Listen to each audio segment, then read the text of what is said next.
meus queridos irmãos da Congregação Presbiteriana da Nova Cidade.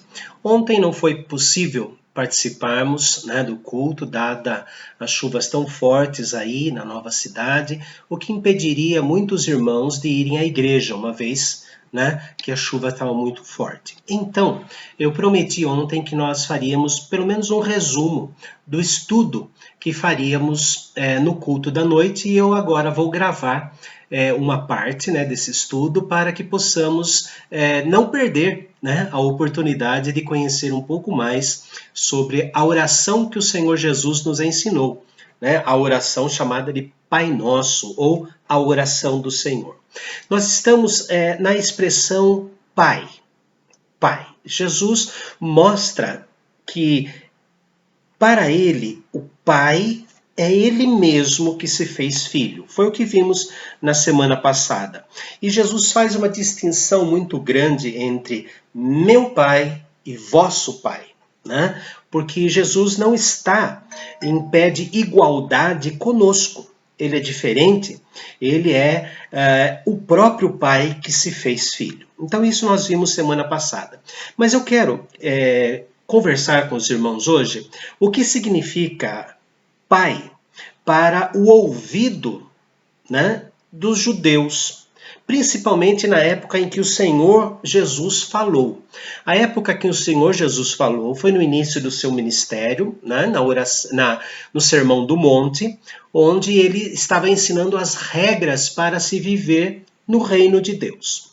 E ele então fala a palavra Pai de uma maneira que os ouvintes entendessem a respeito de Deus, quem é Deus. Ou seja, é uma explicação que nós teremos agora de como o judeu do Antigo Testamento, aqueles que viviam debaixo do conceito do Antigo Testamento sobre o que era Deus como Pai. E também nós veremos, no segundo momento, no Novo Testamento, como é que o Novo Testamento, a partir dos primeiros escritos do apóstolo Paulo, depois João e assim por diante, como que era o conceito do cristão em relação a Pai. Por que essas duas perspectivas? Primeiro, porque quando Jesus pregou, mais ou menos lá no ano 30, o conceito que eles tinham era ainda do Antigo Testamento. Eles eram judeus que seguiam o Antigo Testamento de uma forma literal. E Jesus não veio para abolir o Antigo Testamento, ele veio para cumprir. Isso nós sabemos muito bem. E depois, quando Mateus escreve a oração do Pai Nosso, Mateus escreve depois do ano 70. Jesus, digamos, morreu no ano 33, ressuscitou, foi elevado às alturas. Então, lá no ano 70, depois que cai o Templo de Jerusalém, conforme um soldado do general Tito, general romano, que havia sitiado, feito um acampamento ao redor dos muros de Jerusalém, quando eles entram, este soldado ele põe fogo no Templo de Jerusalém.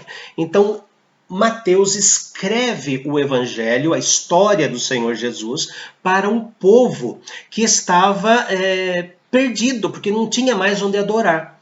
Então ele escreve a respeito de Jesus. Mas isso no ano 70, ou 72 depois de Cristo, quando as cartas do apóstolo Paulo já estavam circulando. Lembrando que Paulo escreveu Gálatas e primeira carta aos Tessalonicenses mais ou menos no ano 48, 15 anos depois de Jesus ser elevado às alturas. E a última foi Apocalipse, no ano 90 a 94, mais ou menos, depois de Cristo. Então, todas as cartas do apóstolo Paulo já estavam circulando. E nós temos aqui, então, no momento em que Jesus fala, eles tinham uma ideia de Pai. No momento em que Mateus escreve, a ideia já tinha sido ampliada. Não são ideias diferentes, são ideias iguais. Porém, houve uma ampliação na compreensão do que significa a palavra Pai. Então, foi o ouvido de quem ouviu dos lábios de Jesus, o entendimento dele, e 2, foi quando os cristãos já e os judeus convertidos, eles entenderam a escrita de Mateus. Tudo bem? Então vamos lá. No Antigo Testamento, Deus como Pai aparece em apenas 14 vezes. Apenas 14 vezes. E eu vou ler para os irmãos a primeira vez que isso acontece lá no livro do Êxodo. Êxodo capítulo 4. Êxodo capítulo 4. Êxodo capítulo 4, versículos 22 e 23. Êxodo 4, 22 a 23. É quando Deus manda Moisés voltar do deserto para o Egito, para então tirar o povo de lá. Então ele diz assim: dirás a Faraó, assim diz o Senhor, Israel é meu filho, meu primogênito. Digo-te, pois, deixa ir meu filho, para que me sirva. Mas se recusares deixá-lo ir, eis que eu matarei a teu filho, teu primogênito. Então, Deus já mostra para a nação de Israel que ele é o pai daquela nação. Então, o que o judeu entendia? Deus como pai é aquele que nos ama, que nos tirou do Egito. Então os discípulos, aquela multidão que foi com Jesus até o monte e ouviu Jesus falar, vós direis assim, Pai Nosso. Então está dizendo, Jesus está retirando do livro do Êxodo esta expressão, Deus dizendo que é o nosso Pai. Então a primeira declaração de paternidade de Deus é do próprio Deus. Vamos ver outro capítulo, agora no livro de Deuteronômio. Deuteronômio, capítulo 32. Deuteronômio 32, versículo de número 6. Quando Moisés está fazendo o cântico, né? O encerramento da sua missão entre os discípulos, entre o povo que caminhava no deserto. Então, Deuteronômio 32, versículo 6, ele faz o seguinte alerta. É assim que recompensas ao Senhor, povo louco e ignorante? Não é ele teu pai que te adquiriu, te fez e te estabeleceu? Veja 3 coisas que o Espírito Santo faz Moisés colocar no coração do povo. Deus adquiriu, ou seja, comprou do Egito, não é? Fez é o Deus criador, primeiro Deus redentor, Deus criador e Deus que estabiliza o povo como povo. Como fez conosco, nos comprou na cruz, nos adquiriu, nos fez e agora ele nos estabiliza dentro da igreja, no corpo de Cristo, na família da fé. Na próxima semana, nós vamos ler os outros versículos, tá? Para este vídeo não ficar muito longo. Daí, na próxima semana, nós vamos ter o culto de ação de graças. Depois do culto de ação de graças, nós vamos retornar aqui e eu vou ler os demais, 12 versículos que faltam do Antigo Testamento. Hoje, então, é só para termos um resumo. Então aparece a primeira vez Deus dizendo, eu sou o pai desse povo, fala para Faraó que eu sou o pai deles, né? E depois Moisés então fala que Deus nos adquiriu, Deus nos fez e Deus nos estabeleceu como seu povo amado. Novo Testamento. Então, eu costumo dizer que o Antigo Testamento, digamos assim, a fé que existia no povo, a compreensão de Messias, o Antigo Testamento se estende até a cruz. Quando Jesus ele cumpre as profecias do Antigo Testamento e cumpre a lei. Né? Jesus, nós não podemos esquecer, ele é o centro da lei e dos profetas. Jesus é o objetivo da lei e dos profetas. Então, a compreensão de Jesus e de salvação do Antigo Testamento vai até o momento da cruz. Jesus morre e aí começa o Novo Testamento. Tá? Jesus ressuscita, vence a morte, nos justifica, e aí ele então derrama sobre os discípulos, né, ou fala assim, paz seja convosco, recebei o Espírito Santo. Ali começa, digamos, a era do Novo Testamento, tá? Que não desfaz do Antigo, pelo contrário, o Novo Testamento vem mostrar que o Antigo Testamento é palavra de Deus, ainda é palavra de Deus, e que Jesus cumpriu todas as leis e Jesus cumpriu as profecias do Antigo Testamento. Então, quando Paulo começa a escrever suas cartas, eu vou ler alguns versículos aqui apenas, daí na outra vez nós vamos ler todos os versículos, tá? Mas Paulo, quando começa as suas cartas, os irmãos podem até ver nas suas casas, né? Todas as cartas de Paulo, de Romanos até Filemon. Todas as cartas, todo o início de carta, todo o capítulo 1, versículo 2, capítulo 1, versículo 7, capítulo 1, versículo 3, todo início de carta, o apóstolo Paulo usa a mesma expressão, é o mesmo comprimento, que nem eu aqui, né? Olá, irmãos, tudo bem? Ele faz o mesmo comprimento. Então veja, Romanos capítulo 1, versículo 7. A todos os amados de Deus, que estais em Roma, chamados para serdes santos, graça a vós outros da parte de Deus, nosso Pai, e do Senhor Jesus Cristo. Então ele já começa dizendo nosso Pai, nosso Pai. Primeira carta aos Coríntios 1, versículo de número 3. Graças a vós outros da parte de Deus, nosso Pai, e do Senhor Jesus Cristo. Segunda carta aos Coríntios, capítulo 1, versículo 2. Vai acontecer a mesma coisa. Graças a vós outros e paz da parte de Deus, nosso Pai, e do Senhor Jesus Cristo. E assim Paulo vai reforçando na mente dos convertidos que Deus é nosso Pai. Naquele sentido do Antigo Testamento, né, que nos adquiriu, que nos fez, que nos estabelece, né, no mesmo, aquele que quis ser nosso Pai. Do mesmo jeito que Moisés falou lá em Êxodo 4 e depois em Deuteronômio 32. Então, existe o mesmo conceito. E agora esse conceito é agregado. Colocam-se mais qualidades de Deus. Isso nós vamos estudar com calma no dia certo, tudo bem? Mas por hoje eu vou apenas ler um versículo de cada qualidade. Além de ser Pai, que me adquiriu, pagando o preço do resgate, morrendo na cruz. Ele me fez, eu sou filho porque ele me fez a minha vida, fez o meu corpo, né? O Salmo diz que Deus nos afeiçoou, ele colocou toda a nossa afeição, colocou tudo em nós, ele também nos estabelece como filhos dele, namorada do Espírito Santo em nós.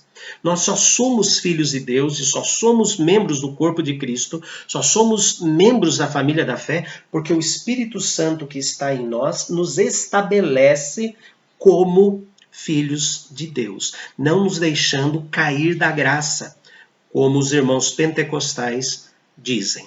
Mas agora ele acrescenta mais 5 fatores desse Deus Pai. Ele é só isso? Não. João, Evangelho de João, capítulo 17, na oração sacerdotal de Jesus, quando Jesus intercede pelos seus discípulos, João 17, versículo 1, depois versículo 4 e versículo 5, ele coloca um atributo neste Pai.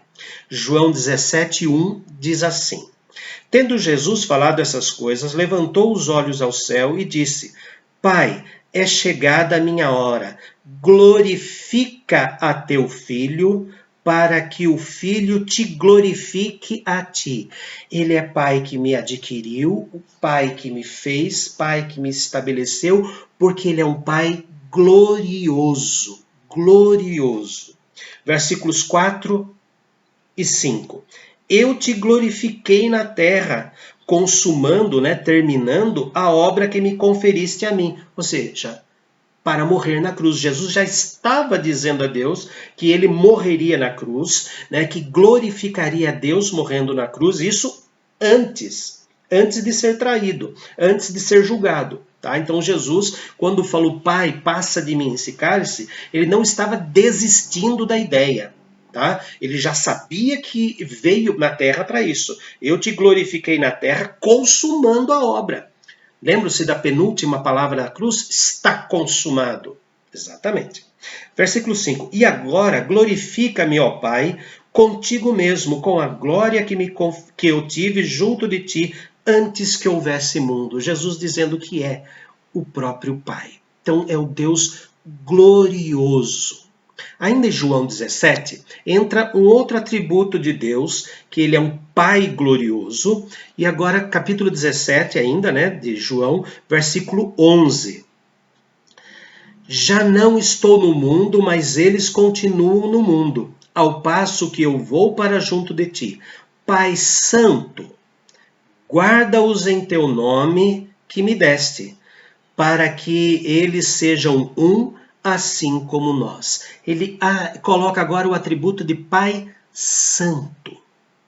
Aquele que é diferente, aquele que separa e ao adquirir, fazer e estabelecer o seu filho, ele também glorifica e ele também santifica seu filho. Tá? É um pai que não se mistura com o pecado, não é contaminado pelo pecado. Pelo contrário, a santidade de Deus nos limpa do pecado. Mais um atributo que também está na oração de Jesus em João capítulo 17. Agora lá no versículo 25, fala assim, Pai justo, Pai justo. O mundo não te conheceu, eu porém te conheci e também estes compreenderam que tu me enviaste. Pai justo, que faz a justiça perfeita, que não nos matou, mas morreu na cruz por nós. Ele, Deus, se fazendo Jesus, se fazendo carne, sendo verdadeiramente Deus e verdadeiramente homem, pôde morrer na cruz pelos nossos pecados para poder ressuscitar e nos dar a liberdade, a salvação eterna. Então ele é justo. Ele é totalmente justo. Porque se ele me fizesse morrer, eu não viveria para gozar, para desfrutar do perdão, porque a minha alma estaria no inferno. Então ele é tão justo ao ponto de se fazer Jesus para morrer por nós e nos justificar, está pago. Agora pode desfrutar do perdão, não é? Quarto elemento, está lá em Mateus capítulo 6, na própria oração que o Senhor nos ensina, ele fala que Deus é onisciente e é onipotente. Mateus capítulo 6, versículos 6 a 8 e depois o 11. Tu, porém, quando orares, entra no teu quarto e fecha a porta, orarás a teu pai que está em secreto, e teu pai que vê em secreto te recompensará. E orando, não useis de vãs repetições, como os gentios, porque presumem que pelo muito falar serão ouvidos. Não vos assemelheis, pois, a eles. Porque Deus, o vosso Pai, sabe, é onisciente, sabe o de que tendes necessidade, antes que lhe o peçais. Ele é onisciente, ele é providente. É o versículo 11, o pão nosso de cada dia dá-nos hoje. Então ele é um Pai glorioso, um Pai santo, um Pai justo, um Pai onisciente que sabe tudo do Filho, um Pai que provê, um Pai providente que provê o alimento do seu Filho. Tá? Agora no mesmo capítulo 6 de Mateus, versículos 10 e 13. Venha o teu reino, faça-se a tua vontade, assim na terra como nos céus. Versículo 13. E não nos deixes cair em tentação, mas livra-nos do mal, pois teu é o reino, o poder e a glória para sempre. Amém. Ele é o Todo-Poderoso. Ele é o Todo-Poderoso. Ele tem um reino. Ele reina sobre nós. e ele também nos livra do pecado. Então, no Novo Testamento, além do conceito que o Antigo Testamento tinha de Deus, Deus nos adquiriu, nos tirou da terra do Egito, Deus nos fez, Ele é o Criador, Deus nos estabeleceu como nação. Deus faz a mesma coisa no Novo Testamento, Paulo chama da mesma coisa, e depois nós vemos nos evangelhos que também ele é glorioso, um pai glorioso, ele é um pai santo, ele é um pai justo, ele é um pai onisciente, ele é um pai providente, ele é um pai poderoso. Então, queridos, este é um resumo do que nós falaríamos ontem. Eu espero que todos tenham compreendido. Qualquer pergunta, manda lá no WhatsApp, né? A gente pode responder com alegria, mas é o resumo. Na próxima oportunidade, nós vamos esmiuçar um pouquinho mais, ver mais alguns versículos sobre esse texto, tudo bem? Lembrando que na próxima quarta-feira nós teremos o culto do Dia de Ação de Graças, tá? Dia 25, quarta-feira, às 8 horas, os irmãos que desejarem, não é obrigado, podem levar algum gênero alimentício, algum brinquedo, alguma coisa para melhorar a cesta no Natal, tudo bem? Mas uma coisa que os irmãos têm que levar é, num papelzinho, uma lista de bênçãos que os irmãos receberam por causa da pandemia, tá bom? Por causa da pandemia, porque a pandemia deve ter sido uma bênção também. Ela não foi só coisa ruim. Na pandemia, nós tivemos muitas bênçãos do Senhor. Escreva lá as bênçãos que você recebeu. Santo Deus, nós queremos agradecer pelo teu povo, agradecer pelos teus filhos, agradecer, ó Deus, porque nós podemos chamá-lo de Pai. E foi o Senhor mesmo que, desde o livro do Êxodo, capítulo 4, o Senhor mandou Moisés dizer a Faraó: este é o meu filho primogênito. Somos gratos a Deus porque o Senhor nos fez, porque o Senhor também nos estabelece como teus filhos para sempre, colocando em nós o Espírito Santo. Agradecemos porque o Senhor é santo, o Senhor é glorioso, o Senhor é justo, o Senhor é onipotente, o Senhor é o Deus da providência, o Pai que providencia tudo o que precisamos, e também o Senhor é o Deus todo-poderoso que nos mantém firme nas tuas mãos para nos levar à morada eterna. Em nome de Cristo Jesus nós te louvamos. Amém. Grande abraço a todos, queridos. Deus abençoe.